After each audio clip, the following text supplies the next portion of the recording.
gonna take no text tonight. And I ain't gonna preach no regular sermon. You see, the Lord, He spoke to me this afternoon. And He said, Lich, there's a lot of lost souls at that meeting tonight. Don't take no text. I'll put the words in your mouth. This week's drawing to a close, and there's still some to be brought to salvation. So the Lord spoke to me this afternoon. And that's what I aim to do! I want to see the biggest baptism yet tomorrow evening when we gather at the usual place at sundown.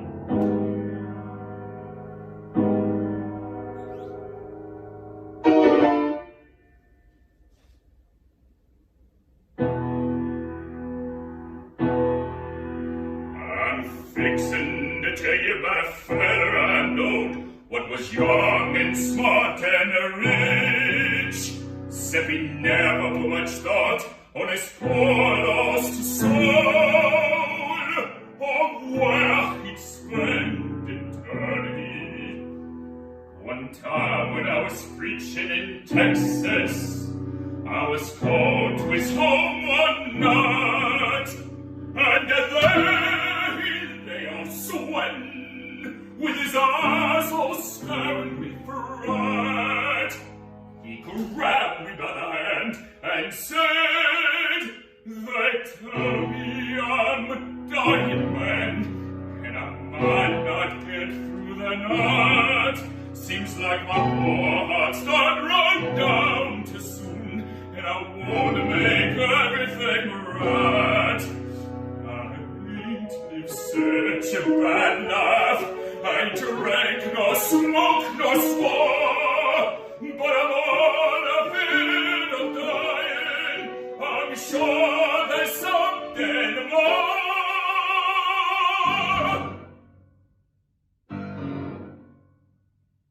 Well, there was, brethren and sister, there was. He once saved, that was it. And he died that night, plumb scared to death, and his soul to eternal fire. And as many of you this very night, 'twas in the same fix as this poor man.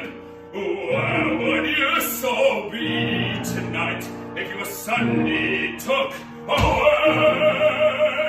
Where will you spend eternity with the saint of the Lord once around his throne? Or down below with the screaming and wailing and nation of teeth? Down in the bottomless pit where they holler for water to ease parched tongues and there ain't none to be had. Is that way it be? Is that way it be?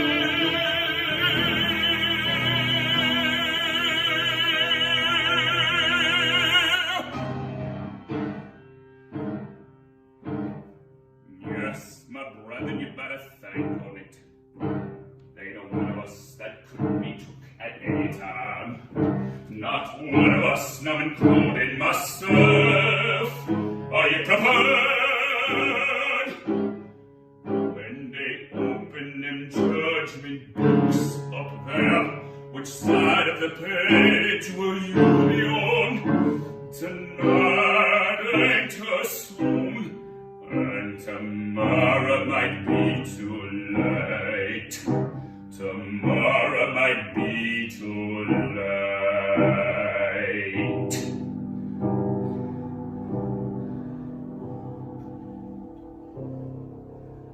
So why the congregation sings a hymn?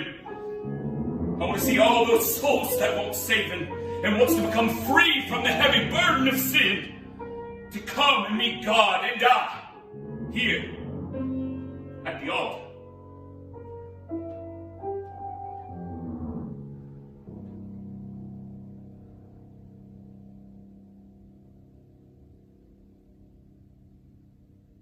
What's up, everybody? My name is Nicholas Brownlee, and welcome to Nick at 9, an opera variety show right here on the TDO network. That was, of course, the revival scene from Carlisle Floyd's extraordinary American opera, Susanna.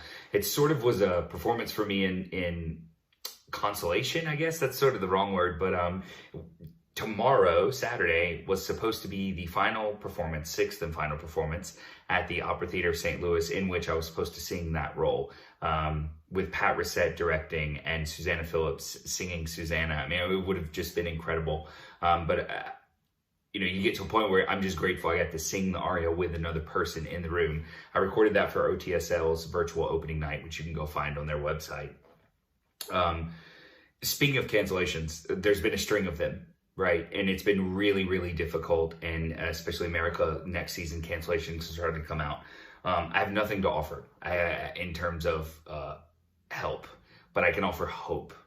I can offer optimism. I can offer it's finally time that we reform opera in America and do all those things that we often talk about, but we're afraid to do. We got no choice to do them now. So I encourage all of us to be thinking about that next step, because in the end, like, 3 years from now, there will be opera happening in America, and it's up to us now to decide when, where, and what that looks like. So, soldiers, soldier on, and if you lost a gig next season, that is sort of your last gig. Like, it's either that one or you're out. If you have to start making those hard decisions, I have such a heart for you, and I'm at least here to talk. Jennifer and I would gladly talk to you about that. So. I'm not good at transitions, so we'll just do a hardcore transition, and let's get just right into Opera Madness. As you know, last week we started a March Madness style bracket called Opera Madness to crown the greatest opera singer of all time, in good fun, of course.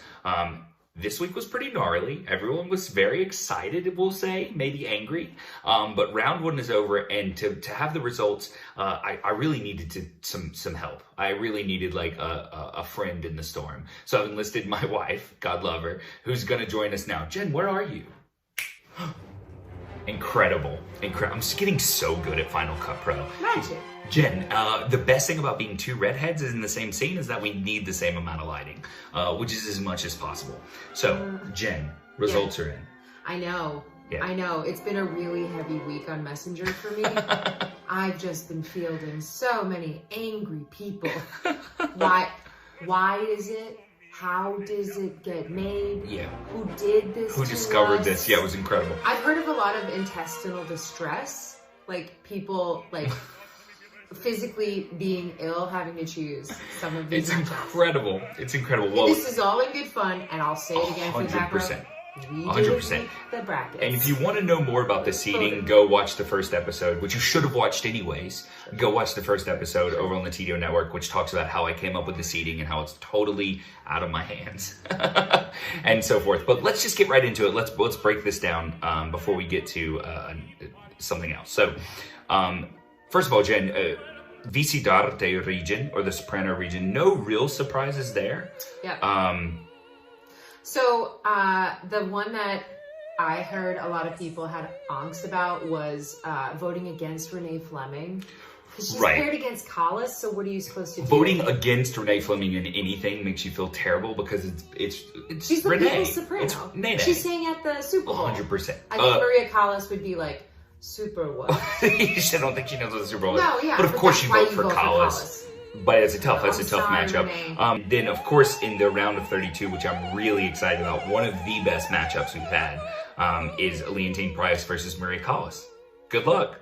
Go get them. What are you supposed to do? Unbelievable. So let's move over to the tenor. That's what's fun about it, though. That's what's fun about it. Absolutely. And you start justifying the thing you're doing, which is like a silly, stupid thing to be doing. Know, this is all fun. I know. So let's move over to the tenor region, La Donna Immobile region. Jen, what do you think? Okay, I'm just gonna say I'd like to pour one out for Mario Del Monaco. 100%. He was paired against UC Bjorling, so like rough first matchup. I know. That's a rough seed. I feel like he deserved a better shot. Are you doing what people are doing to you, to me right now? The cards fell how they fell. How did you make the bracket? Too much drama. Bjorling, of course, had to move on though. But the highlight, maybe the match of the second round is Corelli versus Domingo. So we have Leontine versus Callas, Corelli versus Domingo. That's just a start. Good luck. Okay, so Antacids. We should be sponsored by Tums. 100% we should be. So let's move over to the Il Lacerato Spirito region, or the base region. Now listen, this is the one that's gotten sort of the most flack. Like, how do you compare Raimi and Leonard Warren? I have found myself defending you as a bass baritone for having created just like a low voice region. The irony. And I have to be like, so Nick is a bass baritone. He did not want to do this, but the show's only 4 weeks. You got to do something. You got to do something, right? Exactly. And once you start breaking it down, how far do you break it down? Do contraltos get their own section? Agreed. And so we'll just do the Il Lacerato Spirito section. My diction's incredible. Sam Raimi for Lynetto. Raimi moves on, but that's hard for me because I love both of them equally, and that's a very tough matchup. It's a very, very tough matchup. So sad to see Furlanetto go, but Raimi is Raimi. It's Raimi. And then I also tell you, Cappuccilli and Hines. Cappuccilli goes on by 1 vote. Skin of his teeth. Skin of his teeth. Can you imagine? 1 vote. All those people voting. Incredible. And the highlight for me in that round, in the second round, is Raimi versus Siepi. So be sure to tune in and check that out. Okay. Did you whisper who you're going to vote for to me? Absolutely. Wait, are you not? You don't get to vote. I don't vote. I don't vote. It's very, very hard for me. So that must be very. So the upset alert. This is why we Mezzo's last. Okay, you can get up. We have got a 16. We can't take forever, but we have got a 16 seed. How long do you upsetting? have? Not enough time. But we got a 16 seed. Jen, do you want to talk about it? Guys, Mezzos. Yeah. I just. First of all, we got so much flack on the Mezzo category for even made it. Troianos didn't make it. Brigitte Fassbender didn't make it. Onto the brackets. And then we have Casotto, the number 1 seed, which I think is right. And Federica Mostrada, 16, which she should be higher, but what are you gonna do? And she knocks her out. But the thing is that's what I wanted in this whole thing, was I wanted this juxtaposition of Europe versus America versus, not a lot of people, not a lot of Americans voted in this round, and not a lot of people know Casotto well. I think every recording I listen to, I look for the Casotto recording first. Fire up your voting. Fire up your votes for next time. Yeah. Unbelievable upset. So to finish up, we'll just say Simeonato, Krista Ludwig. That's good. Coming in the next round, amazing. You have your old school, very traditional Italianate Mezzo. She's on all the Callas recordings too. And then you have Krista Ludwig, who's like this Germanic sound, doing much more than Wagner repertoire. So this one's actually very interesting to watch. And very indicative of the whole point, right? Is like we want these juxtapositions. So I hope that you guys enjoyed that breakdown. I'm looking so forward to the coming rounds. Jen, thank you for joining me to do that with me. We're going to purchase more data to respond to all of your messages. 100%. So thank you all. And up next is a really exciting new segment that I'm doing called Probing Puccini, where we do deep dives into Puccini that you might not really know. Everyone thinks you know Puccini, but what about Fanciulla del West? And so we look into a 30-second clip, what I think is the absolute climax of the piece, and I'll give you 3 different tenors singing it. So I hope you'll enjoy this next section, and go and vote. It's right below Google form. All right, see you guys.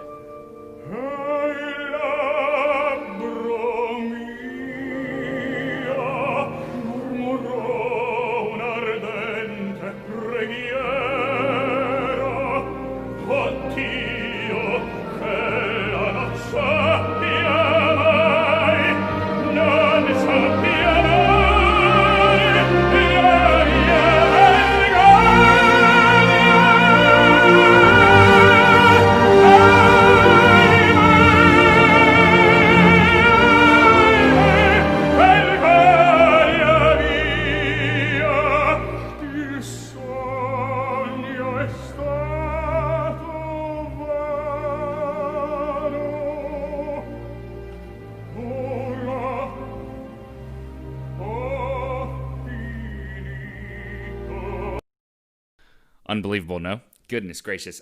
So in this sort of idea of probing Puccini, it all started with this. I feel like Puccini sort of shot himself in the foot, so to speak. He was too good at performing he was too good at composing opera, right? Out of the 10 operas he wrote, depending on how you break up the Trittico, we'll call it 10 though. 5 of them are five of the most famous operas in the entire world. And so when I discovered moments like this in Fanciulla del West, I was like, man, there's got to be others. There are, y'all. There are in these credible moments in La Ville, all throughout the Trittico, moments that you just can't get to because you're busy listening to how good Tosca is. So part of this series of probing Puccini is to sort of get to the deep cuts. Now, Fanciulla del West is the kind of opera that everyone sort of thinks they know. And every time someone brings it up, you say your sort of standard things like, Gold Rush, Wells Fargo, Giacomini's Che la mi creda, who's better than anybody in the world, and everyone's favorite line in the opera, Io t'amo Dick. Kids show. Maybe the best line ever written in an opera libretto. But it's these sort of fringy things that I want to sort of bring into focus. So for those of us who aren't very clear, let's do a 20-second quick synopsis, okay? Gold Rush times. Mean sheriff in town, Jack Rance, wants to be with Minnie, who's a bar owner. Minnie is not reciprocating in the love affair. Dick Johnson, random guy who comes into town, totally chill, totally cool. Minnie falls for him. It should just sort of end in that. Like, maybe there's some conflict between the sheriff and Dick Johnson, but who cares? It'll all be over anyways. However, in the second act, which is where this clip comes from, after Minnie and Dick Johnson get done, let's call it cuddling for the sake of everything else, Jack Rance and his posse shows up. Dick Johnson goes and hides. Jack Rance comes in the house and he says, this Dick Johnson guy, Minnie, by the way, is Ramirez, the bandit we've been hunting this entire time. So Minnie doesn't say anything. Jack Rance leaves and Minnie gets a gun and she says, are you really Ramirez? And so this aria starts with him saying, una parola sola, sono Ramirez. Like, I am him. Let me get one word in edgewise, basically, because she's got a gun at him. And so he talks through the aria and he says, my dad died 6 months ago and I had to take over his cartel business. It happens, been there. And he gives this whole story, but he says at the end, and that's why this clip's so special, he says, but I utter one prayer from my lips, from my fervent lips, is that you never know my shame, la mia vergogna, which he screams on the B flat. I hope you never know that. I hope you never find out, but now that you have, I'm completely done. Because he was so in love with her that he was like, love can redeem me from my felonious and, total bandit kind of ways.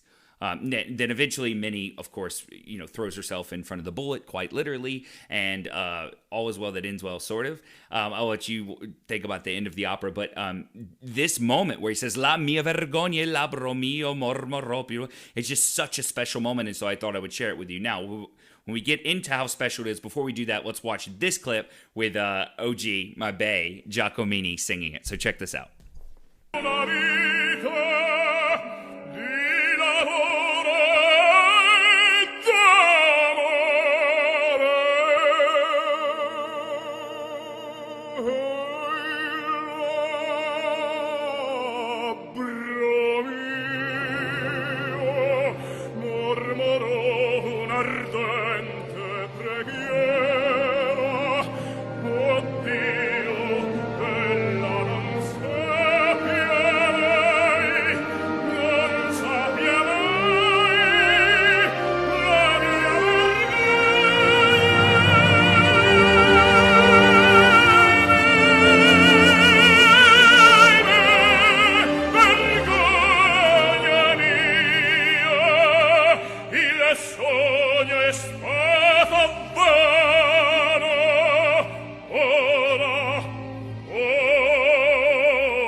Dude, Giacomini's the best.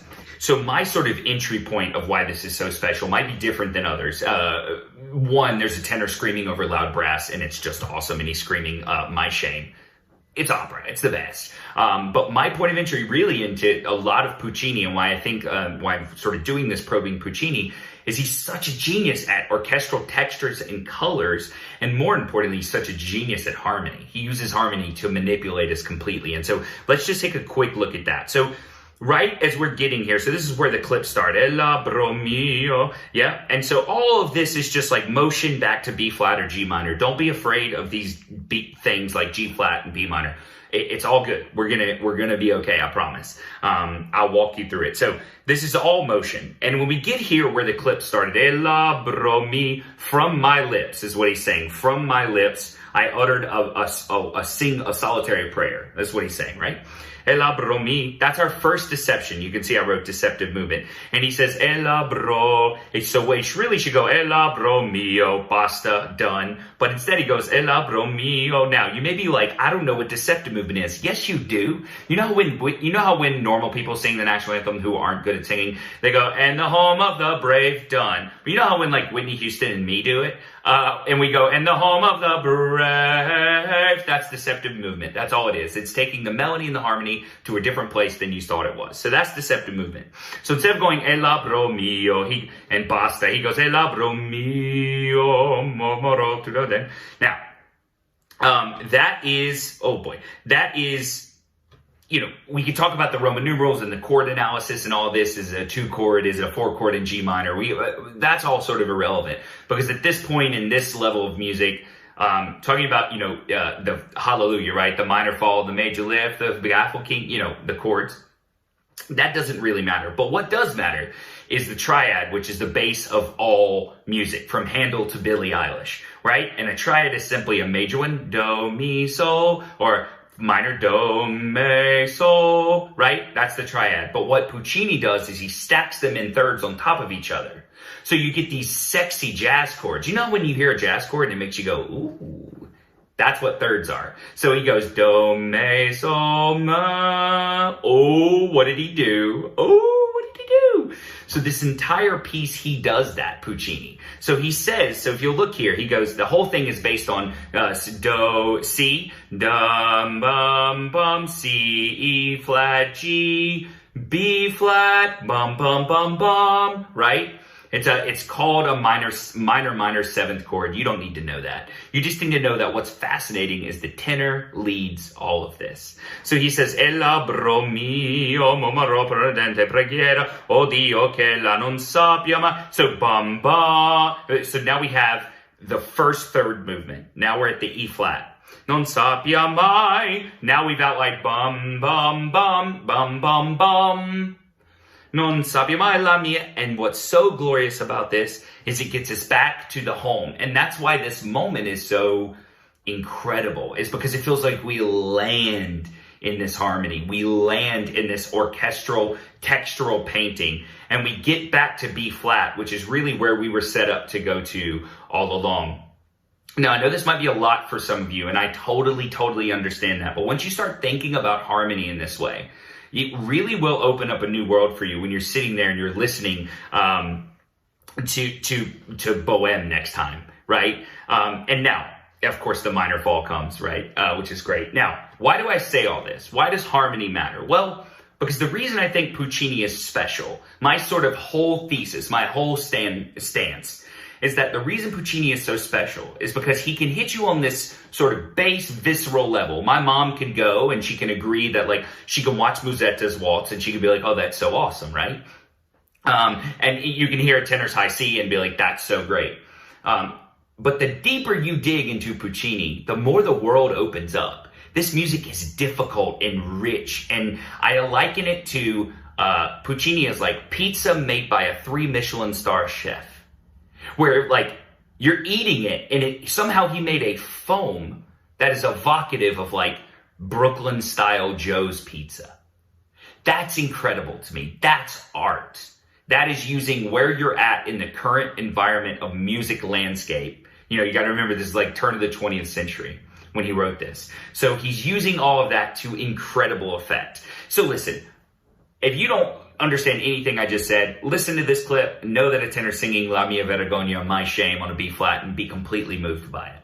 But as deeply as you want to go past that, all of it is there for you to devour. So I encourage you to think more about Puccini. I'm going to highlight a piece of La Ville, which is his first opera, a bit of an immature work, a short work, He's got a great moment in that. So we'll highlight that next week. So start thinking in these harmony ways, because it'll really make your viewership of Puccini skyrocket.